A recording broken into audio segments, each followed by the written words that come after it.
The next item of business is a statement by Claire Hawkey on Scotland's response to the mental health challenge of COVID-19. The Minister will take questions at the end of her statement, and so there should be no interventions or interruptions. And I call on Claire Hawkey for up to 10 minutes. Please, Minister. Thank you, Presiding Officer. We are all in the process of learning how to live with COVID-19. To say that a full national lockdown was tough is perhaps putting it mildly.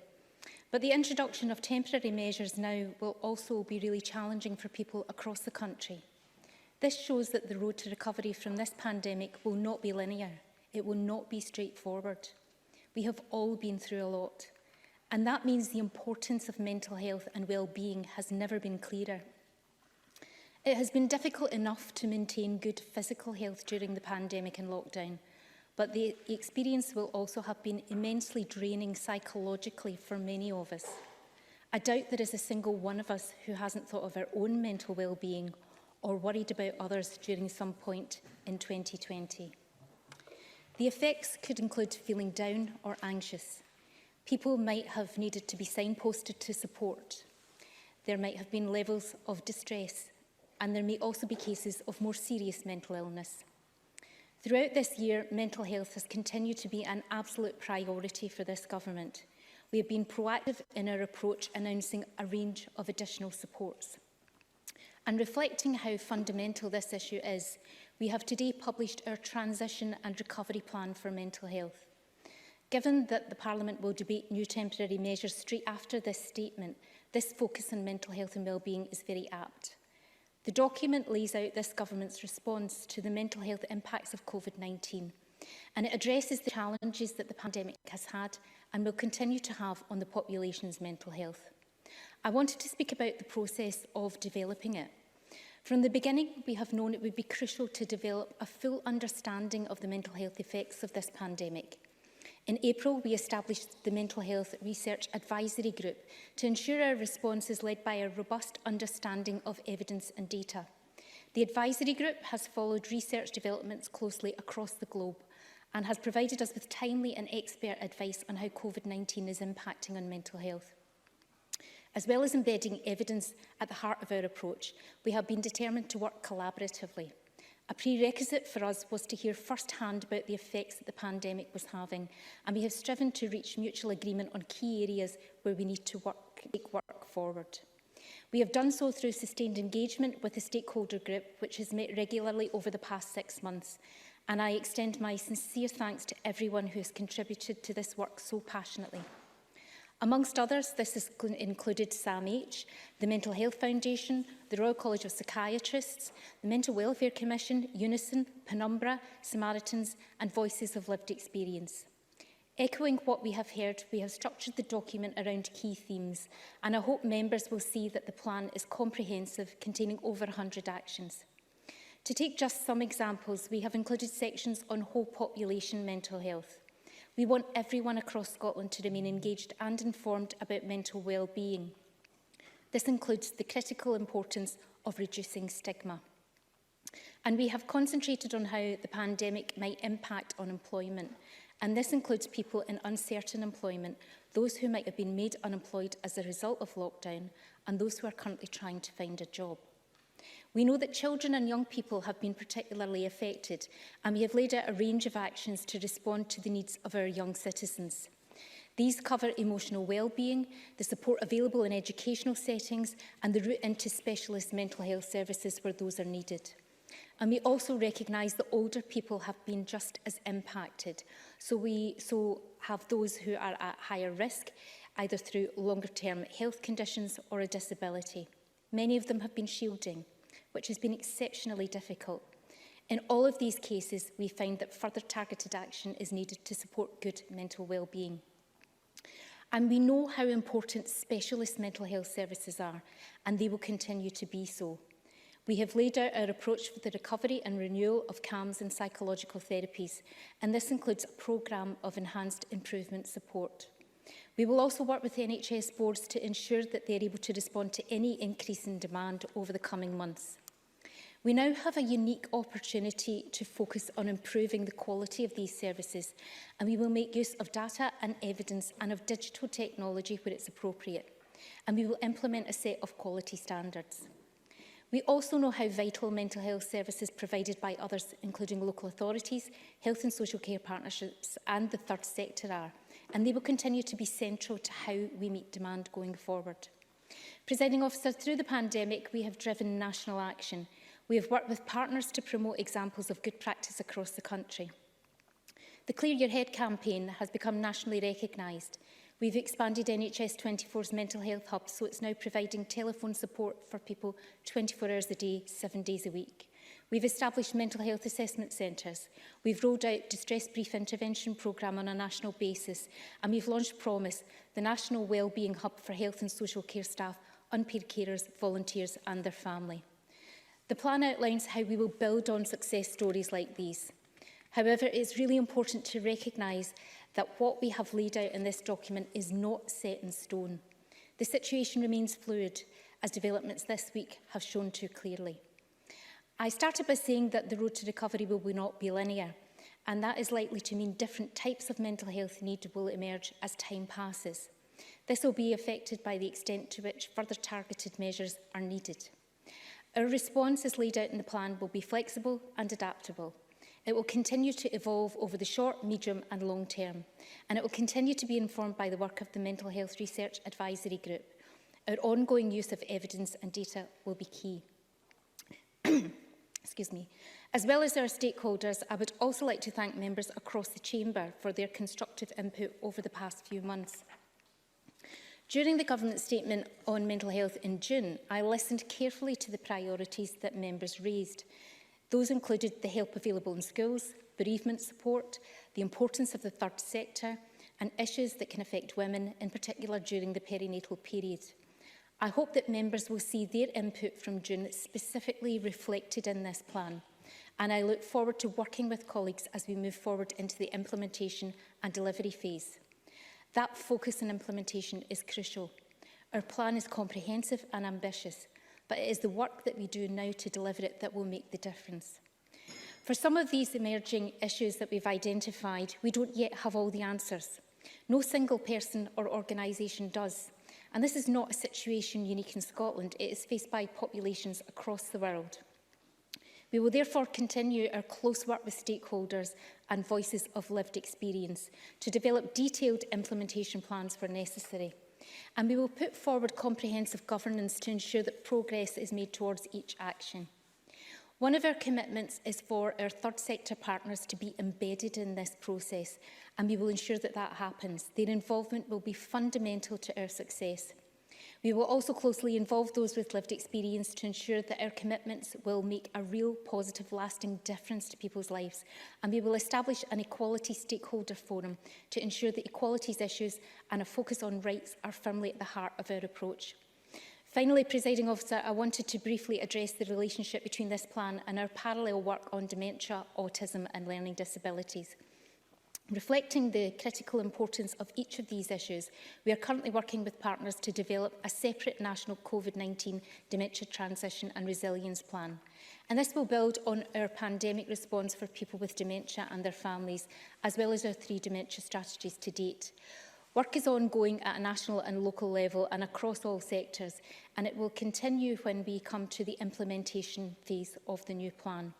We also want to address the barriers and inequalities that exist for the autism and learning and intellectual disabilities populations. COVID-19 has shone a light on these issues, and we are developing an additional framework and will shortly start national engagement. We will involve people with lived experiences and organisations across sectors, and we will then publish the framework in December. Presiding Officer, I will conclude by once again thanking everyone who has contributed to the development of this plan, our partners, our stakeholders and members alike. I look forward to working together as we face and respond to the further challenges that lie ahead. Our transition and recovery plan sets out how we will do that, and it will ensure that the mental health of the people of Scotland continues to be a fundamental consideration in our COVID-19 response, and I commend this to Parliament. Thank you very much. We now move on to questions on the issues raised in the Minister's statement, and I've got around 20 minutes for that. Loads of people want to ask questions, so if we could be succinct, that would be extremely useful. And the first question, of course, goes to Brian Whittle. Thank you, Deputy Presiding Officer. Can I thank the Minister for advance sight of her statement? And I would like to caveat the questions that are about to follow by recognising the difficult decisions this Government and governments the world over are making as we tackle the COVID-19 pandemic. And the Minister quite rightly highlights the severe psychological strain that the pandemic and the measures to combat the pandemic are having in the population as a whole.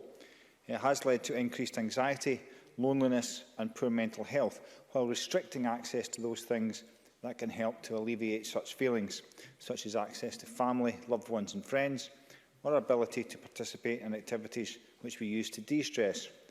I would also highlight the plight of our teaching staff, who have told me that they are becoming overwhelmed with cases of pupils reporting with anxiety and poor mental health. They say their concern is that their attempts to help everyone, they may miss something that leads to a much greater tragedy, which in itself compounds any anxious feelings that staff already have. So can I ask the Minister, given that CAMHS was already under extreme pressure prior to the pandemic, what the Scottish Government will do to not just bolster the service, but also what the engagement with the third sector the Minister mentioned would look like, given that they may be better placed to deliver the specialised help in many instances? Can I also ask what the Scottish Government will do to support staff in their schools to deliver mental health support to the pupils that need? And finally, given the importance of regular contact to positive mental health, what the Scottish Government will do to ensure that care home residents have regular visits from loved ones in a COVID-secure environment that is warm and welcoming. Claire Hawkey. I thank Brian Whittle very much for his question there, and I'll try to come to each of those in turn. We recognise that for pupils going back to school, that for some of them may be a difficult time, but we also recognise that actually being at school helps some children in terms of their mental health, their socialisation, and provides them with support that they may not have had if schools were not open. But I appreciate that that can put stress on teachers. One of the things that we have committed to within the plan is in developing mental health training resources for teachers by next year, by I think it's summer 2021, so that it gives them the confidence to deal with some of the difficulties and issues that Mr Whittle has raised. And we are also committed to ensuring that there is a counsellor available to each secondary school across the country, and we're on track for that to be delivered by autumn this year. In addition, there is also mental health first aid training available to teachers and to other appropriate staff within the school. You asked about the engagement with third sector. We absolutely want to work with the third sector in terms of supporting children and young people. We have some good examples across the country of third sector organisations already being embedded in schools. Place to Be is one example of an organisation which works very closely with schools in Edinburgh, and I have seen personally some of the work that they do to support children in schools and teachers in supporting those children.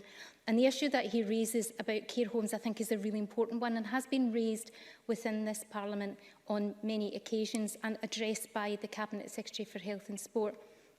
I accompanied her to a meeting last Friday, I think it was, I'm sorry I lose track of the days, I'm pretty sure it was last Friday, to meet with a group of relatives whose family members were in care homes and who were expressing their concern and distress about being separated from their loved ones. The Minister for Older People was also in attendance at that meeting. I think the stories that we heard were quite heartbreaking. It is very distressing for relatives to be separated from their loved ones in care homes. I think we recognise that, but we also recognise that we have to protect the health of the staff and the residents within the care homes. However, the Cabinet Secretary did give an undertaking to keep under review the current guidance, and I'm sure there will be further information coming on that soon. Now I call Mary Fee. Thank you, Presiding Officer, and can I too thank the Minister for advance sight of her statement. This statement would have been more welcome back in March or April. The statement and transition and recovery plan lacks urgency, with many of the deadlines set for next spring and summer. The Scottish Government has not grasped the enormity of the mental health crisis which faces this country. And there are two specific areas I wish to raise with the Minister. Unemployment support. Thousands of people are facing unemployment now and urgently require mental health advice and support, not in March of next year. And on shielding, it is unacceptable for people with long-term physical health conditions and disabilities to have to wait until March of next year whilst this government develops a plan for those shielding. The Scottish Government must prioritise the mental health of those facing redundancy and those shielding now, not next March. And finally, Presiding Officer, the Transition and Recovery Plan refers to mental health services being restarted by March 2021. I'd be grateful if the Minister could tell the Chamber which mental health services have been stopped. Claire Hawkey. Thank you very much. I think perhaps Mary Fee has misunderstood some of the contents of the plan. These are about things going forward. Mental health services have continued during the COVID pandemic, albeit some of them have had to stop. Some of, for example, group therapy because of the COVID restrictions. We weren't able to physically have a number of people within a room. That just would not have been safe. But mental health services have continued. They have prioritised urgent and emergency presentations and people in distress. Mental health units have remained open, wards have been open, and staff have been providing care and treatment for them. And mental health services are open at the moment. What we are looking at doing is providing almost a bespoke response to the situation that we currently find ourselves in and that we anticipate we will find ourselves in the coming months. None of us are able to predict what will be the mental health impact across the country. So we are trying to ensure that right from tackling discrimination and stigma, right through to specialist inpatient services, that our care and treatment in mental health services are able to provide the care and the treatment and the support for people right across the country. Again, as Mary Fee raises the issue of shielding, yes, absolutely, we recognise that the people who were shielding were facing a particularly difficult time, in a time when all of us were facing a particularly difficult time, and there was support put in for people who were shielding, and they were able to access services. And we expanded some of our online and telephone services in response to some of the demands that were being made upon the service that couldn't be facilitated face-to-face. So things like expanding NHS 24 mental health hub to a 24/7 response, rolling out distress brief interventions right across the country. So we have been responding to those, and we will continue to respond to the mental health needs across Scotland. Okay, the front bench questions have taken far too long in questions and answers. If we want to get through any of these, we need to be a bit speedier. I've got no spare time to eat into this afternoon. So, first of all, we have Emma Harper to be followed by Donald Cameron. Thank you, Presiding Officer. Can I ask the Minister how the Scottish Government has worked with health boards throughout the pandemic to promote the mental health and well-being of our incredible NHS workforce to ensure that they are supported in carrying out their vital roles on the front line of this pandemic? And remind Chamber that I am a registered nurse. Claire Hawkey. Thank Emma Harper for that question. We've worked closely with partners across health and social care, including NHS boards, health and social care partnerships and local employers, to ensure a range of mental health and wellbeing support is in place for our amazing workforce. And during the pandemic, a wide range of measures to protect staff wellbeing was put in place at the local level, sometimes site-specific, sometimes across entire health boards. And this included dedicated private staff spaces to rest and recover, peer support, leadership development and coaching initiatives, mental health guidance and support, and staff communication and digital tools. We also took action at a national level, and we launched the National Wellbeing Hub, which signposts staff, unpaid carers, volunteers and their families to relevant services and provides a range of self-care and wellbeing resources.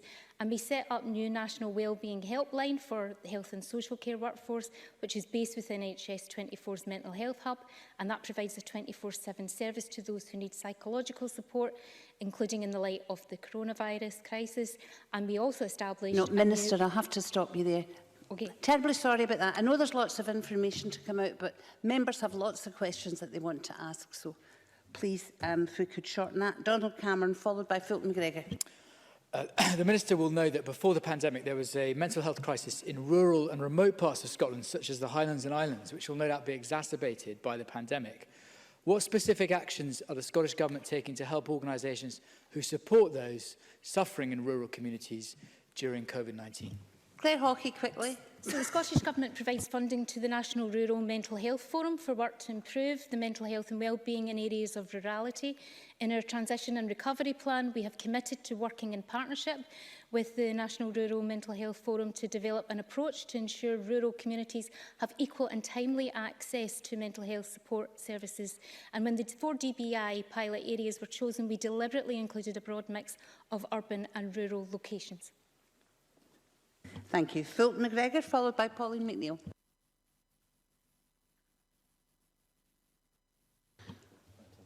I think we'll go on to Pauline McNeill, if that's okay, and try and come back to Fulton. Presiding Officer, I'm now dealing with a young 19-year-old woman who made an attempt on her life after a GP twice refused a mental health referral, and she's still to get an appointment from Greater Glasgow Health Board. She says no one cares, not even the NHS. The Mental Health Foundation says there needs to be urgent measures put in place for that age group between 18 and 24. The Youth Parliament's called for it, and Sam H said that the government already have a commitment. Can the Minister tell me when this dedicated mental health service for this particular age group will be going live? I believe it's 2021. I just wanted more information. It was the first half or the second half. Claire Hawkey. I thank Pauline McNeill for her question. If she wants to write to me specifically on that case with the details, I would certainly be happy to look at that. The community mental health and wellbeing centres, which we are developing in conjunction with our local authority colleagues, which are for an age range from 5 up to 24. Some of those will be in place before the end of this financial year, and I'm certainly happy to get further detail for Ms McNeill about the Glasgow area so that she's aware of what resources are going to be there for her constituents. We have found Fulton McGregor, and we'll have Fulton McGregor followed by Alison Johnson. Thanks, Presiding Officer. And following on from the previous question there, I too welcome the Scottish Government's commitment to introduce community mental health support services for children and young people. But can I ask the Minister if she's able to provide, as well as an update on this, can she expand on what children and families should expect from these services? Claire Hawkey. The community wellbeing services will support children and young people to access support for their mental health and emotional wellbeing within their communities. We've allocated £2 million to local authorities towards the development of the children and young people's community mental health services, and we're allocating a further £3.75 million in this year's budget to specifically fund these services. The majority of services are expected to be in place for the last 3 months of 2020-21, and a further £15 million is expected to be available from 2021-22 onwards, assuming the services are fully in place. And a framework developed by the Children and Young People's Mental Health and Wellbeing Programme Board will support the development and delivery of these services. Alison Johnson, to be followed by Alex Cole-Hamilton. The emotional impact of the pandemic on those living and working in our care homes will be considerable and difficult to bear at this time, particularly when we see cases rising once again.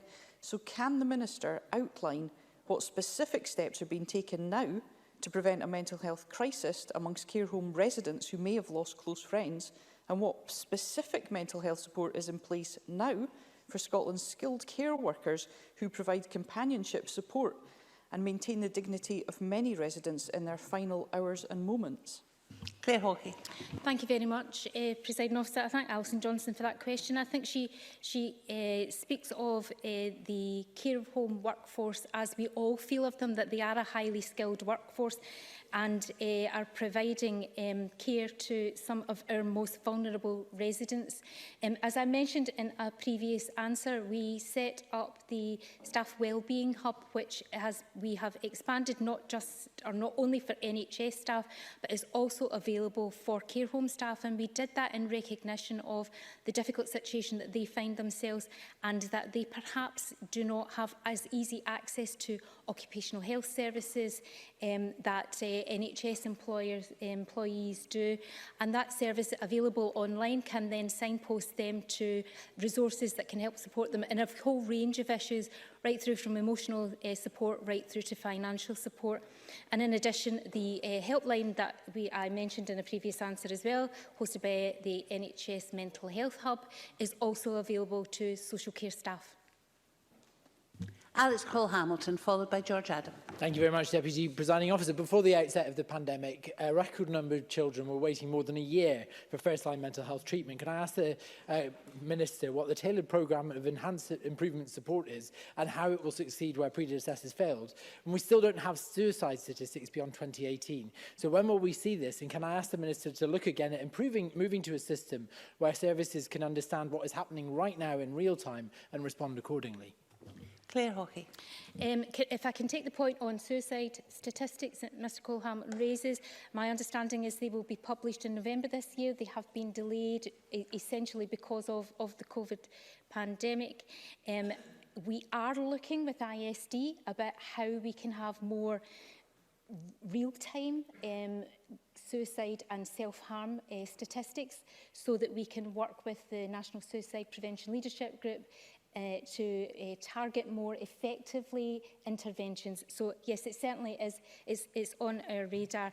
He asked about CAMHS, and absolutely we have identified that mental health is a clinical priority for the government. We know that there has been a regrettable knock-on effect in terms of some of the timescales of delivery of care and treatment. CAMHS services have continued throughout the pandemic, albeit there will be adjustments in how they're delivered. But services are now in the process of returning to previous levels of activity and dealing with any backlogs that have developed. Our transition and recovery plan sets out a number of actions to progress improvement on access to CAMHS, including the implementation of our CAMHS service specification and the restarting of our improvement programme of work, which will include targeted support. George Adam, followed by Annie Wales. Thank you very much, Presiding Officer. The Minister previously mentioned digital mental health resources launched during the early parts of the pandemic. Can I ask what mental health support is available for those who are elderly or those who may not have access to online support services to ensure that there is no digital divide for those who need this support? Claire Hawkey. I thank George Adam for raising this very important issue. We understand that older people are more likely to experience circumstances which contribute to poorer mental health, such as poverty, isolation, loneliness and poor physical health. And the wider impacts of COVID-19 may exacerbate these circumstances further. That's why we have set out key actions to support the mental health and wellbeing of older people in this document. And we've committed to ensuring that older people have equitable access to mental health support and services. And we will also work with stakeholders to support the development of peer support approaches to maintain good mental health that have emerged for and among older people during lockdown. We know that many older people have found this period particularly difficult as physical distancing restrictions have made it more challenging to stay connected with their friends, family and loved ones. And we will develop further actions to support people experiencing loneliness as a result of the pandemic and the associated physical distancing restrictions, building on the Scottish Government's existing strategy for tackling social isolation and loneliness. Annie Wales. Thank you, Presiding Officer. Research from Glasgow University has highlighted the disproportionate impact of COVID on the mental health of Black and minority ethnic communities. In particular, men from South Asian backgrounds have seen a 23% rise in mental distress during lockdown, compared with 6.5% for white men. With this in mind, what action will the Scottish Government take to improve its understanding of the experiences of our BAME communities in order to ensure that no part of Scotland gets left behind? Claire Hawkey. Well, I'm really pleased that Annie Whale has asked this question because it's not been an issue raised, although I spoke of it in my statement through questions from members. In the Transition and Recovery Plan, we've committed to establishing an equality forum to help us to identify the specific actions that we should take to address mental health inequality on an individual and structural basis. The issue of ethnicity is relevant in all aspects of this work, and as part of this we will actively review what research is required nationally to further our understanding of the impact of the pandemic on the mental health of Black and ethnic minority communities. That concludes questions on the Minister's statement. Can I give apologies for not being able to take them to Rona Mackay, Joan McAlpine, Claudia Beamish, Liam Kerr and Neil Finlay? And could I ask members all to bear in mind again, it's particularly difficult when we have people coming in remotely too, and if questions are overlong and answers overlong, all it does is disadvantage fellow members. So we'll now move on to the next item of business.